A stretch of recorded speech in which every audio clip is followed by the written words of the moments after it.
Welcome back mga kabayan. Nagpabalik po muli ang inyong lingkod upang magbigay sa inyo ng mga bago at nagbabagang mga balita.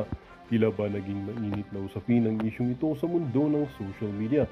Sa kabila ng mga kontrobersya at usap-usapan na bumabalot sa politika ng bansa, isang matinding akusasyon ang bumalaga sa publiko nitong umaga. Ayon sa ilang mga taga-subaybay ng politika, si Pangulong Kuting di umano ang utak sa likod ng mga anumang mangyayari kay pangalawang Pangulong Sara Duterte.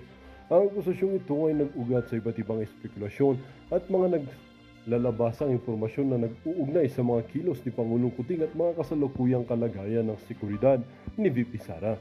Maraming nagtatanong ano ang maaring motibo sa likod ng ganitong plano kung totoo mang may ganitong balak. Samantala, ang House Speaker na si Tambaloslos ay nadawit rin sa mga isyong may kinalaman sa katiwalayan sa gobyerno. Marami sa mga taga-subaybay ang nagtatanong kung siya ba ang tunay na utak sa mga katiwalayang nagaganap sa ating bansa.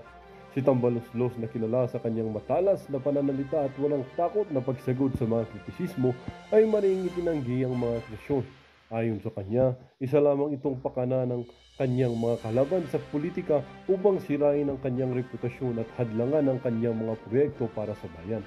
Ngunit ang publiko ay nanatiling nag-aalangan at naghihintay ng mas malinaw na pagliwanag mula sa mga sangkot na opisyal. Patuloy na binabantayan ng media ang mga mamamayan ng bawat galaw ng mga opisyal na ito. Sa kabila ng mga akusasyon, ang mga espekulasyon na nanatiling tahimik si VP Sara sa isyong ito. Wala pang pahayag mula sa kanyang kapo ukol sa mga lumalabas na balita. Ang mga pangyayari sa mga susunod na araw ay magiging kritikal sa pag-alam ng katotohanan sa likod ng isyong ito. Ang tanong ngayon ng bawat Pilipino ay, sino ang tunay na salarin at ano ang magiging epekto nito sa kinabukasan ng ating bansa?